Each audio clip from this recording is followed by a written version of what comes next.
नमस्कार, न्यूज के इकलौते फैमिली शो न्यूज की पाठशाला में आप सभी का बहुत स्वागत।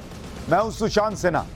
ये वो पाठशाला जहां सबकी क्लास लगती है। सबसे पहले आपको बता देता हूं कि आज पाठशाला में क्या क्या है और कौन कौन सी क्लास लगेगी।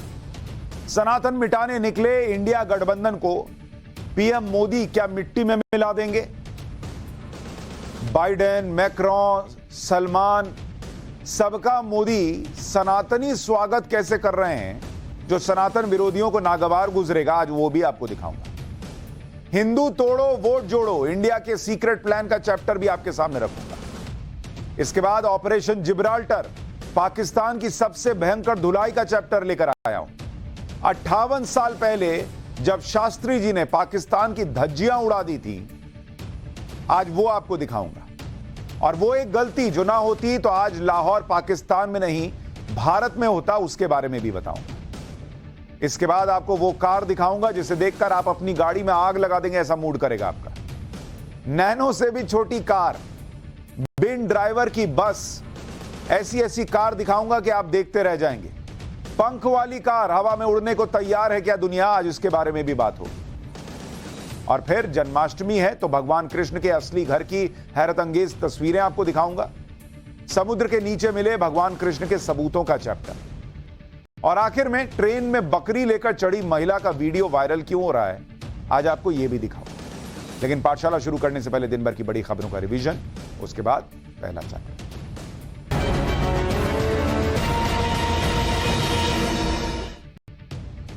G20 समिट के लिए विदेशी नेताओं के भारत आने का सिलसिला शुरू हो गया है।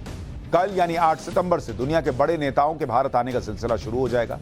अमेरिका के राष्ट्रपति जो बाइडेन, ब्रिटेन के पीएम ऋषि सुनक और फ्रांस के राष्ट्रपति मैक्रो भारत आए। कई देशों के प्रधानमंत्री और राष्ट्रपति भारत आ भी चुके हैं। G20 के लिए दिल्ली को हाई सिक्योरिटी जोन में बदल दिया गया है। G20 समिट 9 और 10 सितंबर तक आयोजित होगा।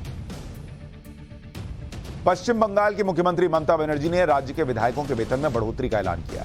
विधायकों की सैलरी में 40,000 रुपए प्रति महीने की बढ़ोतरी की गई है। इसके अलावा राज्य के मंत्रियों की सैलरी 10,900 रुपए से बढ़ाकर 50,900 रुपए कर दी गई है, जबकि कैबिनेट मंत्रियों की सैलरी 11,000 रुपए से बढ़ाकर 51,000 रुपए की गई। सैलरी में बढ़ोतरी के बाद अब विधायकों की सैलरी करीब जो पूरा सब मिलाकर 1,21,000 रुपए और मंत्रियों की सैलरी करीब 1.5 लाख रुपए महीना हो जाएगी। देश के नाम को लेकर चर्चा के बीच बागेश्वर बाबा का बड़ा बयान सामने आया है। देश का नाम इंडिया रहे या फिर भारत, इस पर बागेश्वर बाबा ने कहा है कि भारत नाम अद्भुत है, इसलिए वो भारत के पक्ष में। बता दें कि पिछले कुछ दिनों से चर्चा चल रही है कि केंद्र सरकार देश का नाम इंडिया से भारत कर सकती है। इसरो ने आदित्य L1 से जुड़ी एक खास जानकारी दी है। इसरो ने बताया कि आदित्य L1 ने एक सेल्फी ली है और पृथ्वी और चंद्रमा की खूबसूरत तस्वीरें भी क्लिक की। इसरो ने इन तस्वीरों को सोशल मीडिया पर शेयर किया है। आदित्य L1 ने जो सेल्फी ली है उसमें आदित्य L1 का पीले रंग का सूट दिख रहा है। इसके अलावा एक तस्वीर में पृथ्वी और चंद्रमा एक साथ दिख रहे हैं। बांदा जेल में बंद माफिया मुख्तार अंसारी को जान का खतरा सता रहा है। मुख्तार अंसारी को एक सिपाही से डर लग रहा है। माफिया मुख्तार ने कोर्ट में अपनी सुरक्षा की गुहार लगाते हुए कहा कि एक सिपाही जेल प्रशासन के साथ मिलकर उसकी हत्या कर सकता है। यह सिपाही सोनभद्र से ट्रांसफर होकर बांदा जेल में आया है।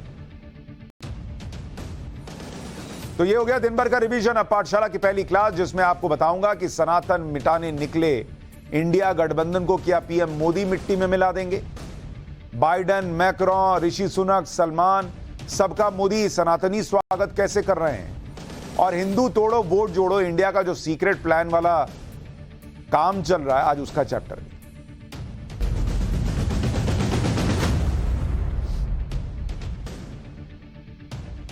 भाई, इस वक्त देश में दो तरह की राजनीति चल रही है। एक राजनीति नरेंद्र मोदी कर रहे हैं, जिसमें भारत की ग्लोबल मार्केटिंग हो रही है। G20 का जबरदस्त इवेंट होने वाला है, जिसमें पीएम मोदी दुनिया को भारत का संदेश दे रहे हैं। और वो संदेश है one earth, one family, one future. मतलब एक पृथ्वी, एक परिवार, एक भविष्य। यानी पीएम मोदी पूरी दुनिया को बता रहे हैं कि भारत वसुदैव कुटुंबकम को मान्यता है। हमारे लिए पूरी दुनिया एक परिवार है। पूरी दुनिया को इसी मंत्र से जोड़ा जा सकता है। यानी पीएम मोदी पूरी दुनिया को जोड़ने की बात कर रहे हैं। लेकिन वहीं आप देखिए कि देश में दूसरी तरह की राजनीति भी चल रही है। यह वो राजनीति है जिसमें भारत के सनातन पर अटैक किया जा रहा है, सनातन पर चोट की जा रही है। सनातन को मिटाने और तोड़ने की बातें की जा रही है। और यह सब इसलिए किया जा रहा है जिससे हिंदुओं को जातियों में तोड़कर वोट बटोरे जा सके। सनातन धर्म के बारे में उल्टे सीधे बयान आने बंद ही नहीं हो रहे और ऐसे बयान लगातार आए चले जा रहे हैं। अब आप देख लीजिए कि पहले डीएमके के नेता और तमिलनाडु के मुख्यमंत्री के बेटे उदयनिधि स्टालिन ने क्या कहा था, सनातन को डेंगू मलेरिया यह सब बता दिया था और कहा था सनातन को मिटाने की जरूरत है। अब डीएमके के ही नेता ए राजा, वो 2G घोटाले में जिनका नाम आया था ना, सुने थे ना, ए राजा, अब वो ए राजा कह रहे हैं कि उदयनिधि ने तो सनातन पर बहुत कम बोला। भाई ए राजा कह रहे हैं कि मलेरिया और डेंगू से सनातन की तुलना करना तो बहुत नरम रुख है। सनातन की तुलना तो HIV और कुष्ठ रोग जैसे सामाजिक कलंक वाली बीमारियों से की जानी चाहिए। यानी HIV जिससे एड्स होता है, यह सनातन को अब एड्स बताने लगे। मतलब उदयनिधि ने बताया डेंगू मलेरिया, ये डीएमके के एक नेता एक लेवल और आगे चले गए, कह रहे हैं कि सनातन तो HIV है। देख रहे हैं इन लोगों का लेवल, देख रहे हैं आप। दूसरे किसी धर्म पर इनके मुंह से आवाज नहीं फूटेगी, लेकिन लेवल देखिए किस लेवल पे जाके सनातन की बुराई कर रहे हैं। डीएमके के नेता ऐसे बयान क्यों दे रहे हैं ये तो समझ में आता है, क्योंकि मैंने आपको समझाया था उनकी साउथ की पॉलिटिक्स में, तमिलनाडु की पॉलिटिक्स में ये द्रविडियन पॉलिटिक्स है जिसमें सनातन को कोसो और फिर राजनीति चमकाओ, ये सब चलता चला आया। तो उनको ये सूट करता है, उनको वहां पर इसके लिए वोट मिलेगा। लेकिन समझ में ये नहीं आता कि कांग्रेस के नेता क्यों सनातन पर अटैक कर रहे हैं। कर्नाटक के मुख्यमंत्री सिद्धारमैया ने भी सनातन पर सवाल उठाए और कहा कि केरल के मंदिर में उनके साथ भेदभाव हुआ, उन्हें शर्ट उतारकर ही मंदिर में एंट्री देने की बात कही गई, इसलिए उन्होंने बाहर से ही पूजा की और मंदिर में नहीं गए। मंदिर प्रशासन ने सबसे शर्ट उतारने के लिए नहीं कहा, सिर्फ कुछ लोगों से कहा। यह अमानवीय व्यवहार है, भगवान के सामने सब एक समान होने चाहिए। बहुत सारी ऐसी जगह हैं जहां पर दूसरे धर्मों में महिलाओं को एंट्री नहीं मिल रही है, तो क्या वो धर्म खत्म कर दिए जाएं? क्या हुआ नहीं हुआ उसका मतलब यह सनातन खत्म कर दिया जाए? कर्नाटक में कांग्रेस के सीएम ही नहीं, कर्नाटक और तमिलनाडु में कांग्रेस के बड़े बड़े नेता इस तरह के बयान दे रहे हैं और सनातन के खिलाफ बोल रहे हैं। जैसे कर्नाटक के गृह मंत्री जी परमेश्वर ने कहा कि हिंदू धर्म आया कहां से, कौन लेकर आया इसको, यह किसी को पता ही नहीं है। कांग्रेस अध्यक्ष मल्लिकार्जुन खड़गे के बेटे प्रियांक खड़गे ने कहा कि जिस धर्म में समानता नहीं वो धर्म नहीं, बीमारी है। चिदम्बरम के बेटे कार्ति चिदम्बरम ने कहा था कि सनातन धर्म जातिगत भेदभाव का एक कोड है और इसके अलावा कुछ भी नहीं है। यह इन लोगों की हालत है। लेकिन आप गौर कर रहे हैं एक बात, कांग्रेस के जितने नेता या तो सनातन विरोधी बातों को डिफेंड कर रहे हैं या अपनी तरफ से उसमें और मसाला लगा रहे हैं, वो सारे नेता दक्षिण के राज्यों के, कर्नाटक के नेता होंगे या डीएमके के तमिलनाडु के नेता होंगे, ऐसे प्रदेशों के नेता जहां पर यह पॉलिटिक्स उनको सूट करती है। आप कांग्रेस की रणनीति समझिए। कर्नाटक और तमिलनाडु जैसे दक्षिण के राज्यों में सनातन के खिलाफ ये खुलकर बोल रहे हैं और कांग्रेस कोई एक्शन भी नहीं ले रहा। भाई बहुत तकलीफ होती तो एक्शन लेता, मल्लिकार्जुन खड़गे के बेटे पे एक्शन होता, चिदम्बरम के बेटे पे एक्शन होता।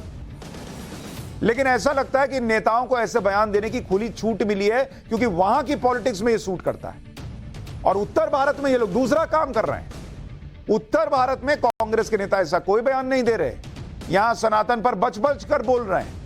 और ऊपर से कमलनाथ जैसे कुछ नेता, जहां मध्य प्रदेश में अभी चुनाव है, उनके बारे में मैंने कल ही आपको पाठशाला में बताया था कि वो कभी सनातन की बात करने वाले बागेश्वर बाबा की कथा करवाते हैं, कभी वो शिव पुराण की कथा का आयोजन करवाते हैं। एमपी में चुनाव है, हिंदू के वोट का सवाल है, तो यहां पर सनातन के विरोध की कोई बात नहीं हो रही।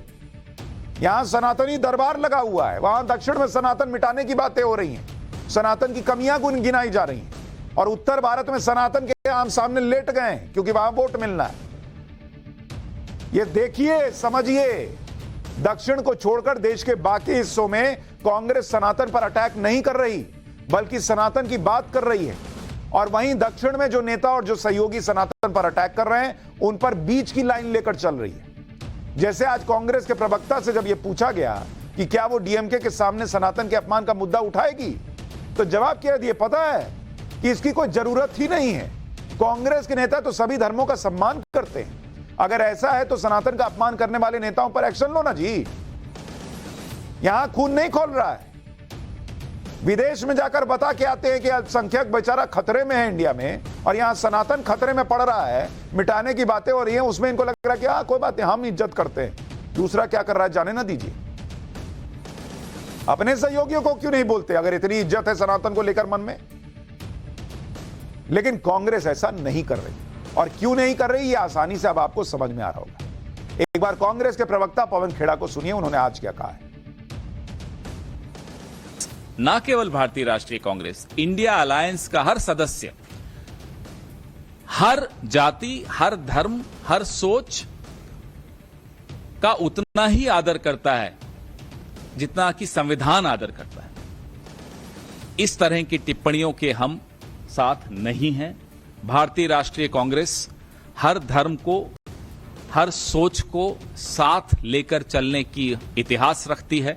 Because they are your alliance partners. There is no need to raise these issues because we know for a fact each one of our constituents also respects every religion. मतलब कांग्रेस सारे धर्म का सम्मान करती है, लेकिन उससे ज्यादा उसको इस बात की चिंता है कि भाई उसके सहयोगी साथ रहे। भाई अगर कोई सनातन मिटाने की बात कर रहा है और आप उसी के साथ खड़े हैं, तो आप कैसे उसके विरोध में हैं भाई? कल को कोई दो दोस्त है, मान लीजिए दो दोस्त, एक आदमी कह रहा है कि मैं तुम्हारे घर में जो है आग लगा दूंगा, मैं तुम्हारे घर में सबको खत्म कर दूंगा, मान लीजिए, एक बात उदाहरण दे रहा हूं, तो आप उससे दोस्ती रखेंगे? आप क्या बोलेंगे? बक जाओ यहां से, तुम मेरे दोस्त हो, ऐसे मरने मारने की बातें कर रहे हो, खत्म करने की बातें कर रहे हो, आग लगाने की बात कर रहे हो मेरे घर में, मैं तुम्हारे साथ दोस्ती नहीं कर सकता, ये सब अच्छी बात नहीं। लेकिन कांग्रेस अपने दोस्तों के साथ खड़ी रहेगी जो सनातन का विरोध कर रहे हैं, मरने मारने की बात नहीं कर रहे, लेकिन सनातन को मिटाने की बात कर रहे हैं, उनके साथ खड़े होंगे ये। एक तरफ तमिलनाडु में कांग्रेस की सहयोगी सनातन के खिलाफ बयान दे रही है, दूसरी तरफ यही बिहार में हो रहा है। बिहार में कांग्रेस की सहयोगी और सबसे बड़ी पार्टी आरजेडी के प्रदेश अध्यक्ष और लालू यादव के करीबी जगदानंद सिंह ने कह दिया कि टीका लगाने वालों ने भारत को गुलाम बनवाया। सुनिए आरजेडी के नेता को। पूछो लोगों से कि भारत गुलाम किसके समय में हुआ, किनके समय में भारत गुलाम हुआ? क्या गरीबों का उस समय कोई पूछने, गरीबों को पूछने वाला था? क्या उसमें कोई गोली ठाकुर थे? क्या उसमें लालू प्रसाद जी थे? क्या उसमें डॉक्टर रावत और भैया थे? इन्हें में बांध अब टीका लगा के घूमने वाले ने भारत को गुलाम बनवाया था। आप यह भी ध्यान रखिए कि बिहार वो राज्य है जहां पर पिछले कुछ वक्त में उस रामचरितमानस को लेकर अचानक सवाल उठने लगे, जो रामचरितमानस भारत के घर घर में पूजनीय है। बिहार वो राज्य है जहां पर जातीय जनगणना की राजनीति खुलकर हो रही है, जिससे नरेंद्र मोदी के खिलाफ ओबीसी पॉलिटिक्स को धार दी जा सके। यही खेल यूपी में करने का भी मकसद है, क्योंकि आप देखिए कि समाजवादी पार्टी के नेता स्वामी प्रसाद मौर्य लगातार हिंदू धर्म के खिलाफ बयान ऐसे ही नहीं दे रहे, और यह खेल इसलिए चल रहा है कि हिंदू वोटों को तोड़ा जाए, हिंदू वोटों को जातियों में बांटकर सियासी फायदा उठाया जाए। लेकिन यूपी में यह खेल चलेगा नहीं, क्योंकि वहां पर योगी आदित्यनाथ है। सुनिए आज सनातन विरोधियों को योगी ने कैसा करारा जवाब दिया है। जहां पूरा देश आज गौरव की अनुभूति कर रहा है कि आजादी के अमृत महोत्सव के बाद अमृत काल में नई उपलब्धियों के साथ भारत दुनिया के अंदर जाना जा रहा है, तब इन उपलब्धियों को कहीं न कहीं कमजोर करने के लिए उनके द्वारा भारतीयता, भारत की सनातन परंपरा पर उंगली उठाने का प्रयास हो रहा है, विरासत को अपमानित करने का प्रयास हो रहा है, विरासत के प्रति समाज की दृष्टि को कमतर करने का कुत्सित प्रयास हो रहा है। लेकिन इनसे सब भूल गए कि जो सनातन नहीं मिटा था, रावण के अहंकार से जो सनातन नहीं टिका था, कंस के हुंकार से जो सनातन नहीं मिटा था, बाबर और औरंगजेब के अत्याचार से वह सनातन इन तुच्छ सत्ता परजीवी जीवों से क्या मिट पाएगा। यानी सीधी सीधी स्ट्रैटेजी यह है कि ओबीसी वोट जो है उसके अंदर यह भर दो कि अपर कास्ट तुमको दबाता है, और बीजेपी तो अपर कास्ट की पार्टी है, इसलिए दूर हो जाए। और आप स्ट्रैटेजिकली देखिए, साउथ के वो राज्य जहां पर ओबीसी वोट प्रभाव छोड़ते हैं, जहां पर इस तरह की पॉलिटिक्स चली है, वहां सनातन को गालियां पड़ रही हैं, सनातन का विरोध हो रहा है। उत्तर भारत में वो पार्टियां जो ओबीसी वोट पर आधारित हैं, वो इसका विरोध कर रही हैं। लेकिन ऐसी पार्टियां जो सीधे सीधे दोनों वोट को लेकर चलती हैं, वो इसके लिए खुलकर नहीं बोल। मतलब पूरी रणनीति चल रही है भाई। कमाल की बात यह है कि जो नेता सनातन पर सवाल उठा रहे हैं, उनके घरों में बिना सनातन के काम नहीं चलता। जैसे आपको उदयनिधि स्टालिन के बारे में मैंने बताया था कि उनकी मां अक्सर मंदिर में जाती हैं। केरल के मंदिर में हाल में गई थी, 14 लाख रुपए की कीमत का सोने का मुकुट दान करके आई थी। बताइए, उनकी उदयनिधि स्टालिन की मां का नाम दुर्गा है। बहुत सारे लोग अब ये चैलेंज दे रहे हैं कि अगर उदयनिधि जैसे नेताओं को सनातन से इतनी दिक्कत है तो पहले अपनी मां को मंदिर जाने से रोक कर दिया। इसी तरह से आप देखिए कि बिहार में आरजेडी के जो नेता सनातन धर्म पर सवाल उठा रहे हैं, तिलक टीका लगाने वालों को कोस रहे हैं, वो क्या ये तस्वीरें भूल जाते हैं जब लालू परिवार मंदिर जाता है? कुछ दिन पहले लालू यादव और तेजस्वी यादव मुंबई गए थे। मीटिंग से विशेष तौर पर वक्त निकालकर सिद्धि विनायक मंदिर गए थे, बाप बेटा दोनों, जहां मंदिर में तिलक लगवा कर आए थे। तो जगदानंद सिंह को बताएं, तिलक लगाने से बड़ी दिक्कत है उनको, तिलकधारियों से। अगर आरजेडी नेताओं को तिलक से इतनी दिक्कत है तो फिर उन्हें तिलक से भी दूरी बना लेनी चाहिए। और उन्हीं लोगों से तिलक लगवा रहे हैं, याद रखिएगा, जो तिलक लगाते हैं। लेकिन पॉलिटिक्स है बॉस, यहां कुछ करो वहां कुछ करो। अभी कुछ दिन पहले लालू यादव और उनकी पत्नी राबड़ी देवी बाबा हरिहर नाथ मंदिर में गए थे। यह मंदिर बिहार में हाजीपुर के सोनपुर में है। राबड़ी देवी के साथ लालू जी ने हरिहर नाथ मंदिर में पूजा अर्चना की। विधि विधान से वहां पर पुजारियों ने अनुष्ठान तक करवाया था। तब सनातन से दिक्कत नहीं, तब टीका लगाने वालों से दिक्कत नहीं है। ये सारे जो टीका लगाने वाले ब्राह्मण हैं, वही तो लालू जी को टीका लगा रहे हैं। फोन करके बोले जगदानंद सिंह को, टीकाधारियों से बड़ी दिक्कत है उनको। लेकिन जब इन्हीं की पार्टी के नेता टीका तलक लगाने वालों पर सवाल उठाएंगे, सनातन को कोसेंगे, तो लोग सवाल पूछेंगे कि आखिर सनातन से इतनी नफरत क्या है भाई? वोट बैंक की पॉलिटिक्स की वजह से है। और लोग ये भी पूछेंगे कि इंडिया गठबंधन की पार्टियों के नेताओं के सनातन विरोधी बयानों पर सोनिया गांधी और राहुल गांधी चुप क्यों हैं? सुनिए, आज बीजेपी नेता रविशंकर प्रसाद ने यही पूछा है। सोनिया गांधी जी, भाजपा की ओर से ये फिर मैं सवाल पूछ रहा हूं, मुंबई में क्या फैसला किया था आप लोगों ने कि क्या हिंदू आस्था, हिंदू विश्वास, हिंदू चिंतन के खिलाफ इस तरह की शर्मनाक विभत्स टिप्पणी की जाएगी? ये मुझे पहला सवाल आपसे पूछना है। और सोनिया जी, आप खामोश हैं और आपके पुत्र कितना सनातन और हिंदुत्व को समझते हैं, उसकी चर्चा छोड़ दीजिए आप। बीजेपी बार बार पूछ रही है कि सनातन को मिटाने की बातें चल रही हैं, राहुल गांधी, सोनिया गांधी क्यों नहीं बोलते? सनातन विरोधी बयानों पर विपक्ष के नेता यही तर्क दे रहे हैं कि संविधान ही उनका धर्म है, जबकि वो ये भूल गए कि हमारे संविधान में भी सनातन की झलक है। देश के संविधान निर्माताओं ने भी माना था कि संविधान को सनातन से अलग नहीं किया जा सकता। संविधान में भी भारत की संस्कृति, भारत के संस्कार और भारत की आध्यात्मिक विरासत को रखा गया। संविधान की मूल प्रति में जहां मौलिक अधिकारों का जिक्र है, वहां प्रभु राम, माता सीता और लक्ष्मण जी का चित्र है, जिसमें लंका विजय के बाद अयोध्या लौटने का चित्रण किया गया है। संविधान के जहां नीति निर्देशक तत्व हैं, उस पेज पर भगवान श्री कृष्ण और अर्जुन का चित्र है, जहां श्री कृष्ण अर्जुन को गीता का ज्ञान दे रहे हैं। संविधान में एक जगह हनुमान जी का भी चित्रण है। संविधान में चैप्टर 12 में भगवान शिव के नटराज रूप को भी दिखाया गया है। संविधान सभा में तो कांग्रेस के दिग्गज नेता शामिल थे, नेहरू जी थे, पटेल थे, उन्हें तो इस बात से कोई दिक्कत नहीं हुई कि संविधान के अंदर भगवान राम, श्री कृष्ण की तस्वीरें, हनुमान जी की तस्वीरें।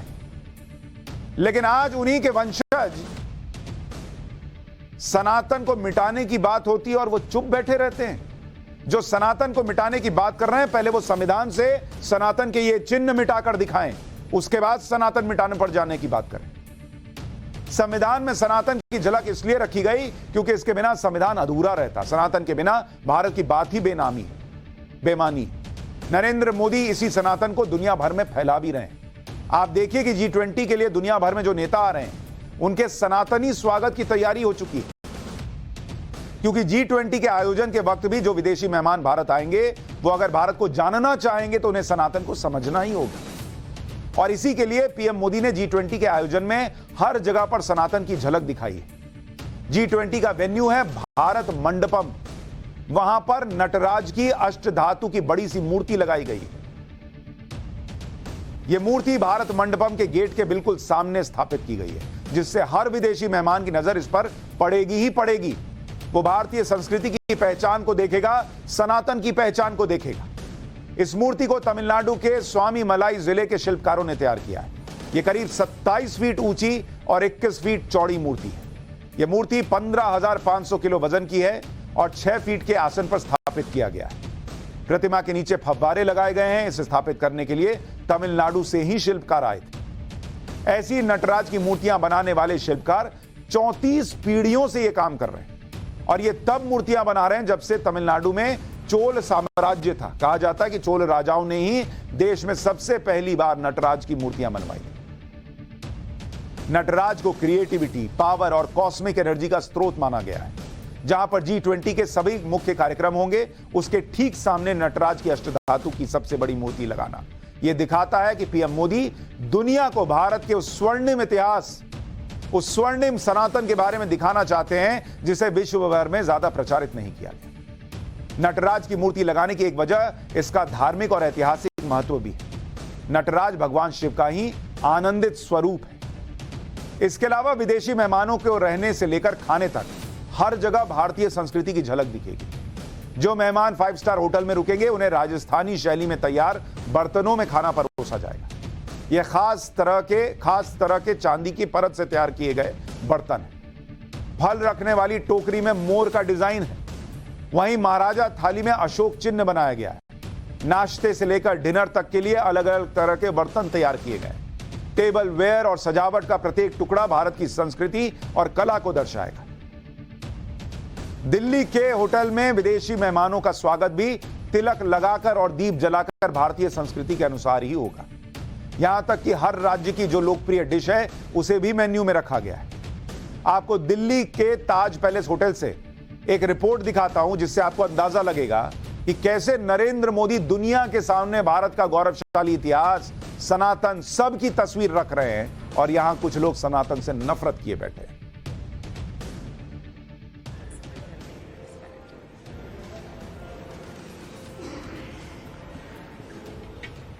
तो इस तरह से दीपक जला के, तिलक लगा के पूरे गेस्ट को वेलकम किया जाएगा पूरे इंडियन ट्रेडिशन से। और आप यहाँ पे देख सकते हैं रोली, दिया और कुछ पुष्प हैं जिनसे वेलकम करेंगे। और ये मैडम ये माला तुलसी की है, तुलसी माला से गार्लेंड किया जाएगा और इस तरह से यहाँ पे वेलकम किया जाएगा। सर आप हमें बताएं जरा कि क्या ये हमेशा ऐसा रहा है या इस बार कुछ विशेष? नहीं, बिल्कुल विशेष है। ये हम सबके लिए बहुत ही गर्व की बात है कि हम इस चीज, यानी सनातन का विरोध करने वाले उछलते रहें, नरेंद्र मोदी को सनातन को आगे बढ़ाने, सनातन का प्रचार प्रसार करने, भारत की संस्कृति को आगे बढ़ाने से कोई नहीं रोक सकता। कुछ लोग चुनाव जीतने के लिए सनातन को मिटाने, हिंदू धर्म को तोड़ देने ताकि इसका वोट मिल जाए, उसका वोट मिल जाए की बातें कर रहे हैं और नरेंद्र मोदी दुनिया को जोड़ने की बातें कर रहे हैं। नरेंद्र मोदी अपने काम से सनातन विरोधियों की धुलाई कर रहे हैं। लेकिन के जन्मोत्सव का माहौल है। मान्यता है कि आज से 5250 साल पहले मथुरा में रात 12 बजे भगवान श्री कृष्ण का जन्म हुआ था। कुछ दिन पहले मैंने आपको भगवान कृष्ण के धड़कते दिल के बारे में भी बताया था। ऐसी मान्यता है कि जगन्नाथपुरी की मूर्तियों में भगवान कृष्ण का दिल आज भी धड़क रहा है। लेकिन बहुत से लोग इसे एक पौराणिक किस्सा मानकर सीमित कर देते हैं। हमारे देश में सनातन के बारे में कुछ भी कह देना एक फैशन बन चुका है। लोग तो सनातन खत्म करने की बात कर रहे हैं। लेकिन अब विज्ञान भी इस बात का प्रमाण दे चुका है कि श्री कृष्ण का अस्तित्व था और इसके सबूत भी मिल चुके हैं। मथुरा में रहते हुए एक ऐसा भी समय आया जब भगवान श्री कृष्ण मथुरा को छोड़कर द्वारका चले। द्वापर युग में भगवान श्री कृष्ण ने एक शहर बसाया जिसका नाम द्वारका रखा गया। ऐसा कहा जाता है कि यह शहर श्री कृष्ण की मृत्यु के बाद समंदर के नीचे समा गया था। लेकिन आज इसके होने के एक के बाद एक प्रमाण मिलते हैं जो सामने आ रहे हैं। ऐसी मान्यता है कि मथुरा छोड़ने के बाद भगवान श्री कृष्ण ने द्वारका में एक नया नगर बसाया। इसका प्राचीन नाम कुशस्थली था और यह मथुरा से करीब 1285 किलोमीटर दूर पश्चिम गुजरात के अरब सागर के नजदीक बसाया गया। लेकिन बाद में यह पूरा शहर समंदर में समा गया।